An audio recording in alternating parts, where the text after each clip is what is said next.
Hello, my dear students. I, Aditi, welcome you to Talking Textbooks, Leaving No Child Behind. So, you all know this is the team which is here to teach you quota level education, which you can have on YouTube, right? All you need to do is like, subscribe and share our YouTube channel.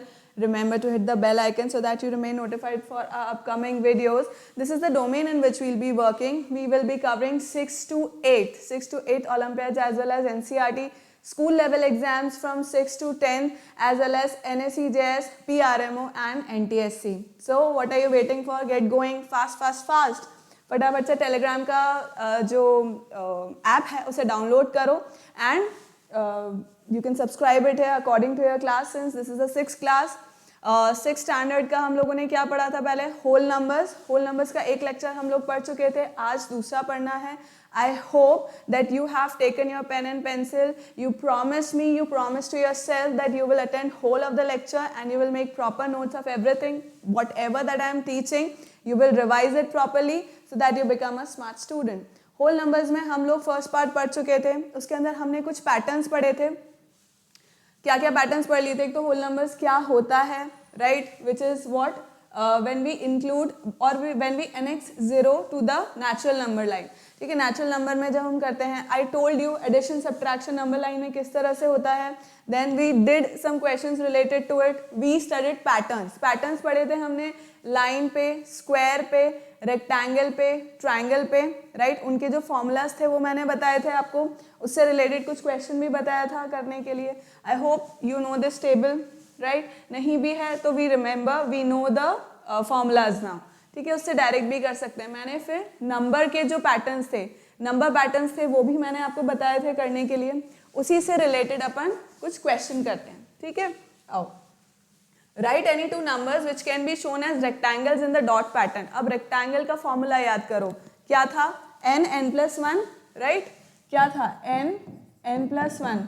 तो ऐसे कोई भी दो numbers जो इस formula को इसको applicable हैं, जिस भी नंबर में, तो वो क्या हो जाएंगे? रेक्टेंगल फॉर्म कर लेंगे डॉट पैटर्न का। लेट्स से अगर मैं एक एग्जांपल लेती हूँ 20, ठीक है, तो 20 को मैं कैसे लिख सकती हूँ? 4+1 इस तरह से मैं लिख सकती हूँ। तो 20 एक नंबर हो गया। एक और लेकर के देखते हैं 30, 5+1 इसको भी मैं इस तरह से लिख सकती हूँ, 30 को भी। तो ये दो नंबर्स हो गए जिसे मैं डॉट पैटर्न में रेक्टेंगल्स बना सकती हूँ, which is 4 into 5 and 5 into 6, right, rows and columns. Next देखते हैं अपन। नेक्स्ट वो बोल रहा है नंबर पैटर्न को देखने के लिए, right the next 2 steps for the following. अब मुझे दिख रहा है यहाँ 1 into 9 + 2 1 1, देन 12 into 9 + 3 = 1 1 1। तो डेफिनेट सी बात है, यहाँ पे क्या आ जाएगा?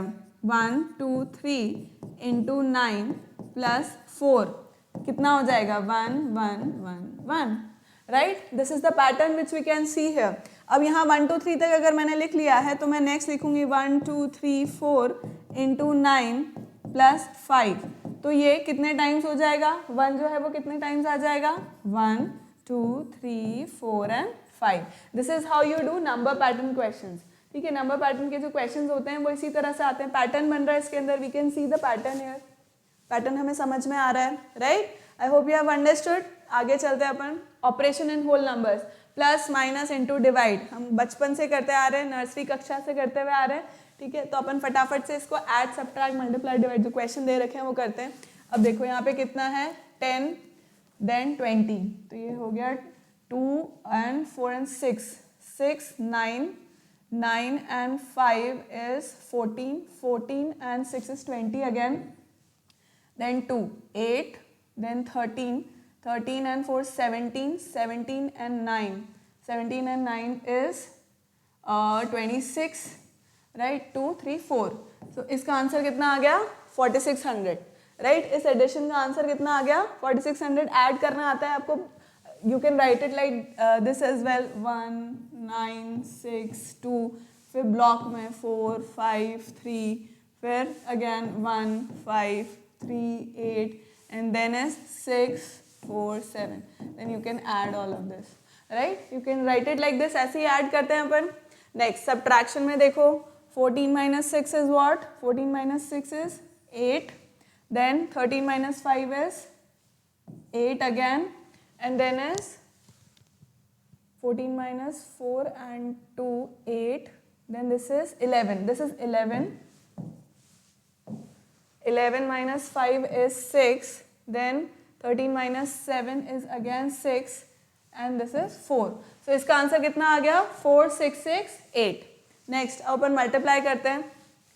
218 मल्टीप्लाइड बाय 57. सबको मल्टीप्लाई डिवाइड बचपन से आता है करना. 56, 7 and 5, 12. 7 is 56 and 7, 12. 14 and 15. This is 49. So this becomes 12426. This is 12426, right? Next divide करते हैं अपन. Next we do the division here. 16. 16 2s are 32 and 8. 16 5s are 80. ये डिवाइड करना आता है. 16 को 400 से डिवाइड किया, ठीक है. इसी तरह से अपन करते हैं. तो इसका आंसर क्या आया? 25. We know how to do this. Addition, subtraction, multiplication, division ये सब आते हैं अपने को. नेक्स्ट अपन इसकी प्रॉपर्टीज पढ़ते हैं, ठीक है. Closure, commutative and associative. अब क्लोजर के अंदर क्या आता है? देखो सबसे पहले क्लोजर. क्लोजर के लिए मैं एक एग्जाम्पल लेती हूँ. What is basically closure property? When you add two whole numbers then the resultant should also be a whole number, right? This is the closure property. Let's take an example. Let's suppose if I add if I add 13 with, let's say, 8. If I add 13 with 8, 13 is also a whole number, 8 is also a whole number, and what do I get in result? What do I get in result? I get 21. So 21 is also a whole number? Yes. So that means that my closure property is applicable in addition. Right? Closure property is applicable in addition. See here. This is yes. Right? Now, let's check it for subtraction.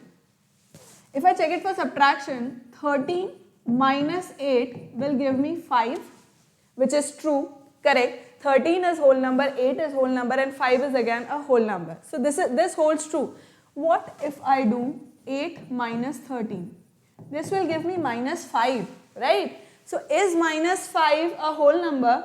No. You remember that whole numbers are always positive. They start from 0, right? They start from 0, so they cannot be negative.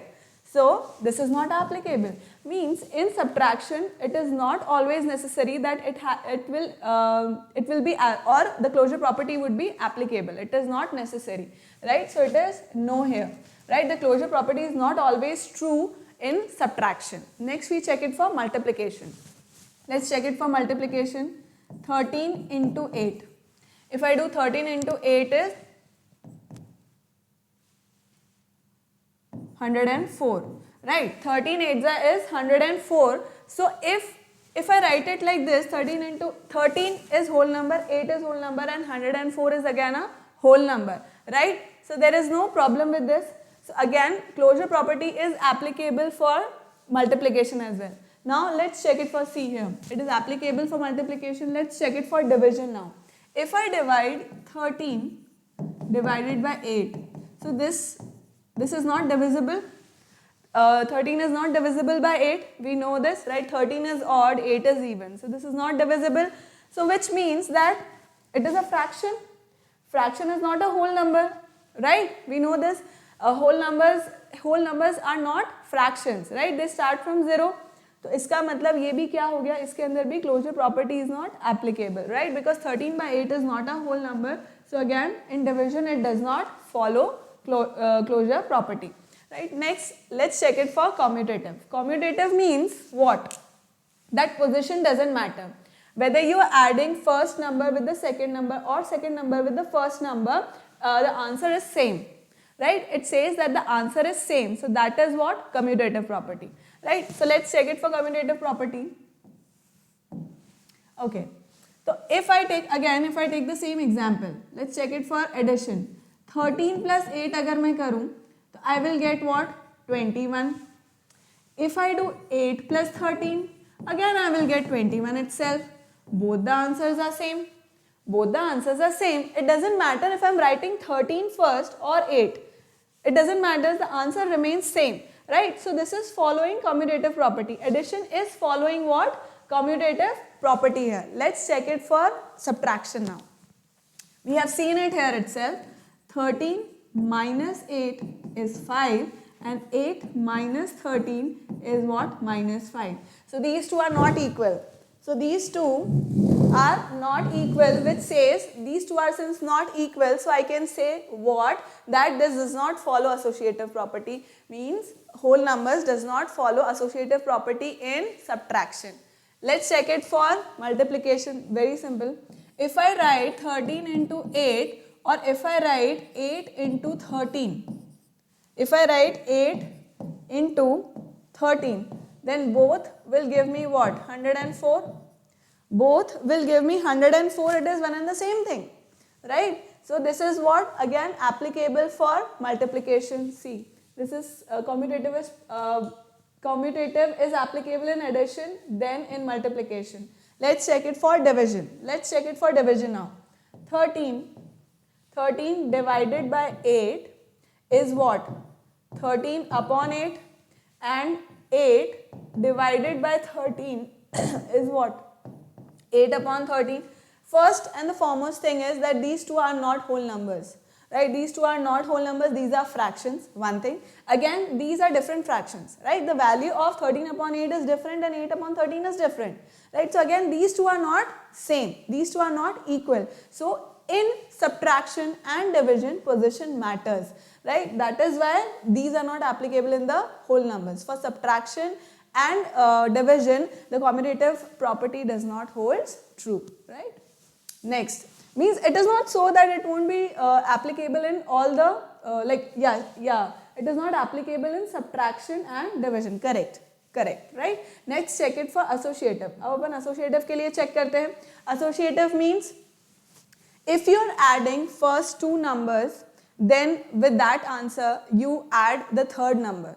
Okay, so that doesn't matter, means grouping doesn't matter. अगर आप पहले group को पहले add कर रहे हो, बाद में दूसरे ग्रुप को ऐड कर रहे हो, so it shouldn't matter, like it shouldn't change anything. So अब अपन associative के लिए check करते हैं for addition. First of all, for addition, 13, if I write 13 plus 8 plus 2, ठीक है. अब सबसे पहले I'm adding these two. I'm adding these two first. What will I get? 13 plus 8 is 21. And then I add plus 2 with it, which will give me what? 23. ठीक है, इससे मुझे 23 मिल रहा है. Next, let's check it for 13 plus 8 plus 2. अभी first I'll add these two, फिर उसके answer से, उसके सम से I will add 13 है. तो क्या आ जाएगा? 13 plus this is 10. So this gives me what? 23 again. तो कोई डिफरेंस आ रहा है आंसर के अंदर? कोई डिफरेंस नहीं आ रहा. So this holds true. Associativity holds true for addition. Next check करते हैं अपन subtraction के लिए. 13 minus 8 minus 2. तो पहले अब मैं इनको subtract करती हूँ. Then with the answer I'll subtract this. तो यहाँ क्या हो जाएगा? 13 minus 8 is what? 5. 5 minus 2 is what? 3. 5 minus 2 is 3. Again 13 minus 8 minus 2. अब मैं पहले इन दोनों को subtract करूंगी, फिर उसके आंसर में से 13 को subtract करूंगी. So let's see, this is 13 minus 8 minus 2 is what? 6. तो कितना आ जाएगा ये? This will give me what? 7. This will give me 7, right? तो are these two equal? Are these two equal? No, these are not. Again, so associativity is not true for subtraction in whole numbers, right? अब next देखते हैं अपन, इसके बाद क्या आएगा? This is multiplication. Now let's do it. 13 into 8 into 2. अब पहले मैं इनको ऐड कर देती हूँ. कितना हो जाएगा? 104. और let's write it same ways. 13 into 8 into 2. Right? क्या हो जाएगा? This is 13 into 8 is 104 into 2. And which gives me what? Which gives me what? 8. 208, right? Similarly, if I multiply these two first, तो ये कितना हो जाएगा? 13 into 16, which again gives me what? 208, which again gives me what? 208. So I can say that, what can I say? That it is true for multiplication. Next, let's check it for division. Division के लिए check करते हैं अपन. 13 divided by 8 divided by 2. Now, अब मैं पहले इसको divide कर रही हूँ, then with the answer I will divide this. तो ये क्या हो जाएगा? 13/8 विच विल बी वॉट? 1/2. ये 1/2 ही होगा, मैंने डायरेक्ट लिख दिया. तो ये कितना हो जाएगा? 13/16. अब मैं क्या करती हूँ? 13 डिवाइडेड बाय 8 डिवाइडेड बाय 2. अब पहले मैं इसको डिवाइड करूँगी, फिर 13 से डिवाइड करूँगी. ठीक है, तो अब ये क्या हो गया? 13 डिवाइडेड बाय 4. तो this will give me what? 13/4. Again ये दोनों क्या है? अलग अलग है. ये देखो 13/16 और 13/4 दोनों अलग अलग हैं, फ्रैक्शंस अलग अलग हैं. So associativity is not true for what? For whole numbers in division. तो अब मुझे क्या पता लगता है? अब इससे मुझे क्या पता लग रहा है? यहाँ पे देखो, that in addition and multiplication closure property holds true, associativity and commutativity, all the three properties holds true, whereas in subtraction and division it does not. right? क्योंकि कुछ cases में ऐसा हो सकता है कि वो hold करेगा but not in all the cases. right? So this is it. These are the properties of whole numbers. I have taken the example. I hope you have understood. कैसे आया ये? आप खुद भी कुछ और examples लेकर के भी देख सकते हो. there is no problem with it. अब कुछ extra properties. अब एडिशन के लिए additive identity. Additive, what is additive identity? Additive identity means something that you are adding to the number, such a number when you add, कोई भी एक given number है उसमें से when you are adding such a number that it identity remains the same. Right, उसकी identity जो है वो रिमेन रह जाती है, वो रिटेन रह जाती है. आइडेंटिटी रिटेन रहने का मतलब क्या है? कि उसका जो नंबर है, राइट, जो न्यूमेरिकल वैल्यू है, इट डज नॉट चेंजेस. तो ऐसा क्या होगा? आप ऑब्वियसली जब जीरो ऐड कर रहे होंगे किसी भी नंबर में, किसी बड़े से बड़े छोटे से छोटे नंबर में अगर आप जीरो ऐड करेंगे तो क्या होगा? नंबर रिमेन्स द सेम, वही नंबर रहेगा. देखो, if a plus 0 or 0 plus a, it will always give me a. If I add 72 with 0, I will always get 72 only. Right? So if you add any number with 0, you will get the number itself. We know that. Multiplicative identity. Now multiplicative identity means what? That when you are multiplying a number with the given number, when you multiply a certain number with the given number and the resultant is the same given number, when does that happen? वो कब होता है? जब आप multiply कर रहे होते हैं 1 से, right? When you are multiplying a number with 1, then that gives us what? The number itself. For example, if I multiply 638 with 1, so I will get what? 638 itself. Right? So this is what? Multiplicative identity.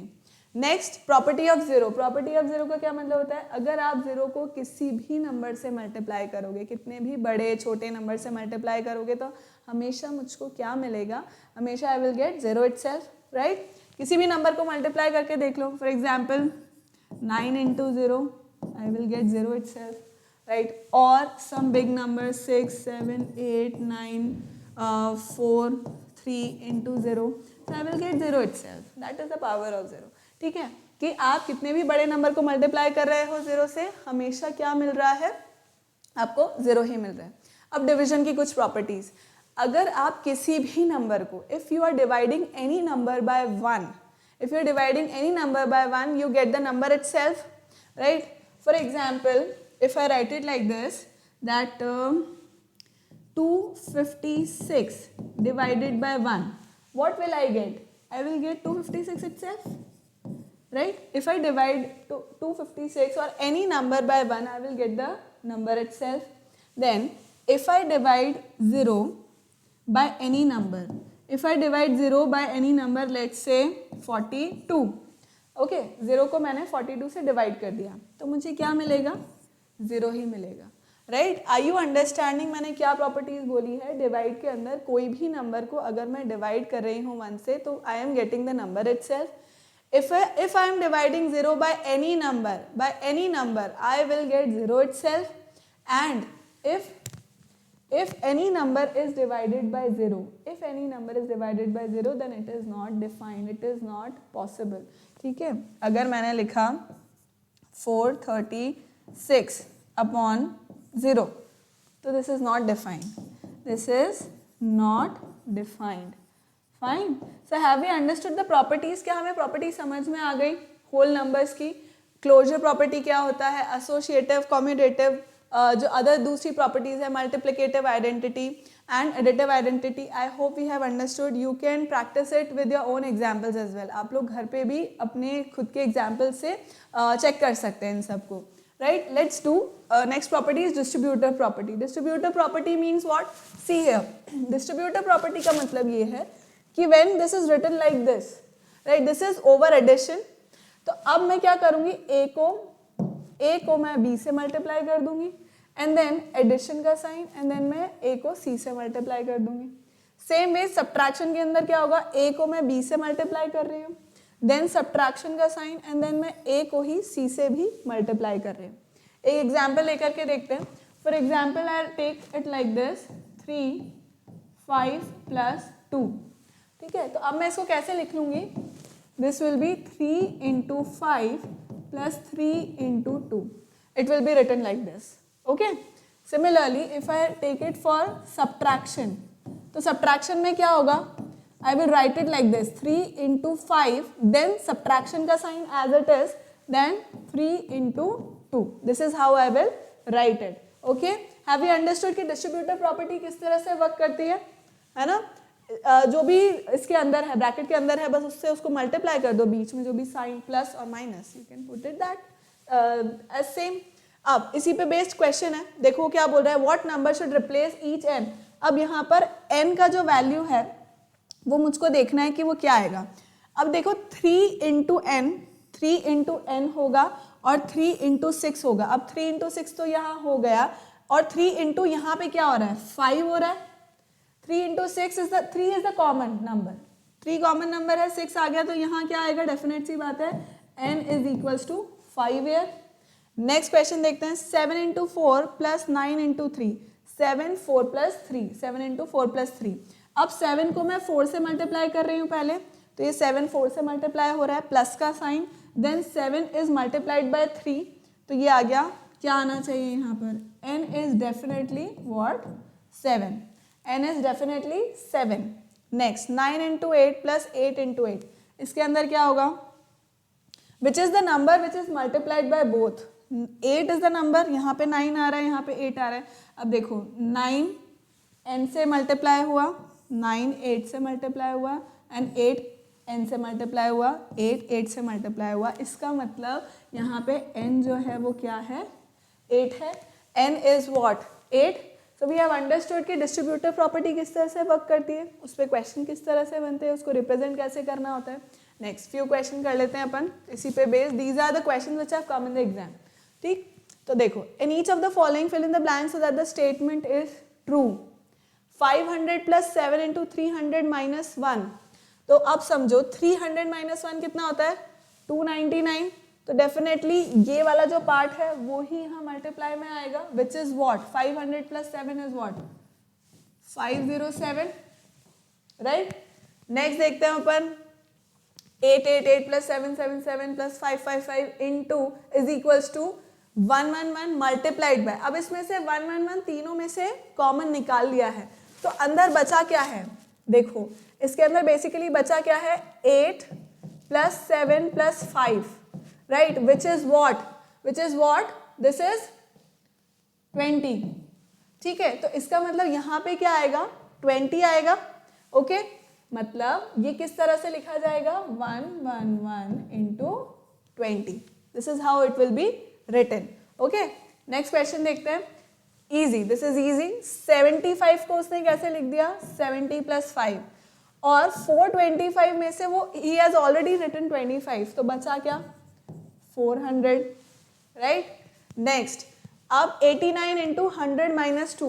100 minus 2 क्या होता है, 98, which is already been written. तो 100 में से मैं अब मुझे किसको रिप्रेजेंट करना है, 89 को रिप्रेजेंट करना है. तो 100 में से मैं कितना माइनस करूंगी कि 89 आ जाएगा, ऑब्वियसली 11. राइट, ऑब्वियसली 11, तो क्या आ जाएगा 89 आ जाएगा. So this holds true, means this LHS will be equal to RHS, right. Next question करते हैं अपन. अब देखो अगर मैं इसको मल्टीप्लाई करती हूँ तो मेरे पास ये आ जाना चाहिए, राइट. अब इसको सॉल्व करने का एक तरीका क्या होता है, if you want to do it directly, आप डायरेक्टली भी कर सकते हो कि 9 से इसको डिवाइड कर दोगे. ठीक है, 9 से वही करना है.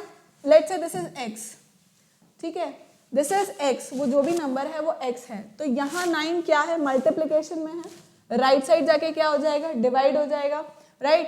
And if you do not want to do this, तो यहाँ पे क्या करो, देखो this is what 90,000 plus what 9x equals to 98766. तो अब 9x कितना हो जाएगा, अगर ये उस साइड जाएगा सब्ट्रैक्ट हो जाएगा, तो दिस बिकम्स व्हाट 8766. अब 9 से इसको डिवाइड कर लो, 9 से डिवाइड कर लोगे तो कितना आ जाएगा, this will be what 9 9 is 81 and 6, 9 7 is 63 and 9 4 is 36. तो ये कितना आ जाएगा 974. सो x will be what, x will be 974. Have you understood कि इस क्वेश्चन को कैसे परफॉर्म किया मैंने, कैसे किया इसे, this is 974. Next question it says, this is all on property, ये पूरा प्रॉपर्टी पर है. देखो इसे, दिस इज 3278 एंड 3278. अब 3278 को डिवाइड करोगे 3278 से तो क्या आ जाएगा, this will give me what 1 minus 5098 divided by 5098 कितना होता है 1. तो 1 माइनस 1 कितना हो जाएगा 0. नेक्स्ट देखते हैं 0 इंटू 975, अगेन डायरेक्ट प्रॉपर्टी 0 हो जाता है. This is what 701 minus 1869 minus divided by 1869. अब 1869 डिवाइडेड बाय 1869 क्या होता है 1 होता है, कुछ तो होता है ये भाई 1 होता है. तो 701 minus 1 becomes what 700. Have we understood कि ये क्वेश्चन किस तरह से होता है, आ गया क्या हमें समझ में. अब कुछ इंपॉर्टेंट टॉपिक्स हम पढ़ लेते हैं, मतलब एक डिवीजन एल्गोरिथम है, वी स्टडी दैट. तो डिवीजन एल्गोरिथम बेसिकली होती क्या है, it is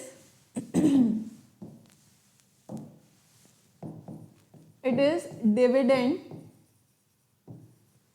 upon divisor equals to quotient plus remainder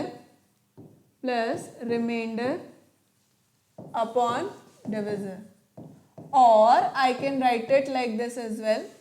This is one representation. एक और कैसे लिख सकती हूँ मैं इसको, dividend is equals to quotient into divisor plus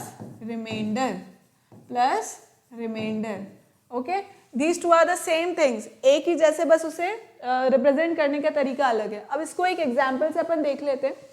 let's say if I divide 3 by 5, ठीक है, 3 को मैंने अगर 5 से डिवाइड किया, अभी कितने टाइम्स जाता है 1 time. So this becomes what 2. अब यहाँ पर this is what, this is quotient, हम सब बचपन में पढ़ चुके हैं ये सब. this is dividend, this is divisor, ये क्या है divisor है, and this is what remainder.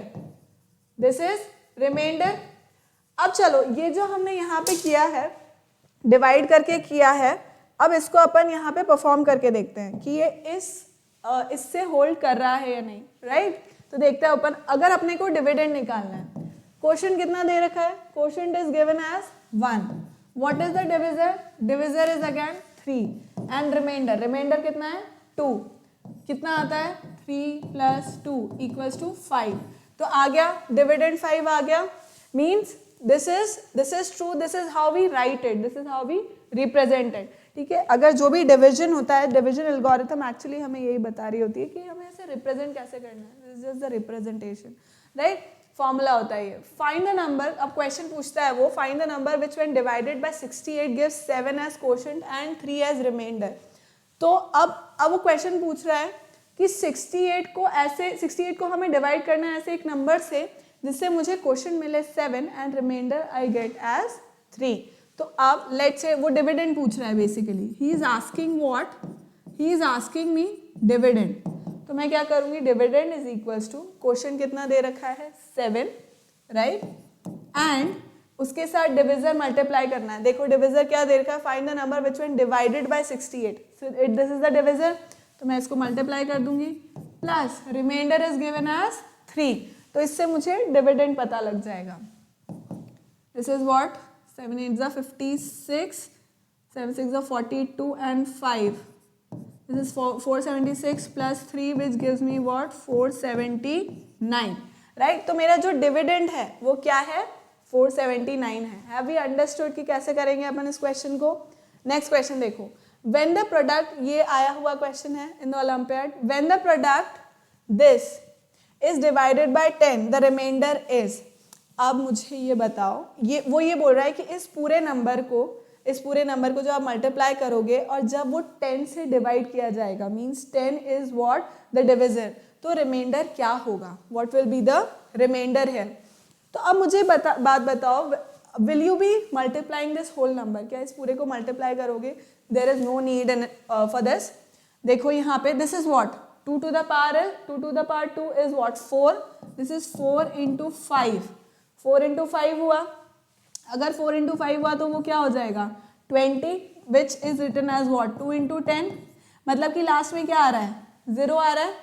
तो अगर मैं इस पूरे को मल्टीप्लाई कर दूं, अगर मैं इसे इस तरह से लिख दूं 9 to power 8 into 41 into 20, right, into 20 upon 10, अगर मैं इसे कर रही हूँ, अगर मैं डिवाइड कर रही हूँ तो यहाँ पे 0 से 0 कैंसिल हो रहा है, रिमाइंडर कितना बच रहा है, रिमाइंडर बच रहा है नहीं, reminder is what 0, so my a option would be the correct answer है।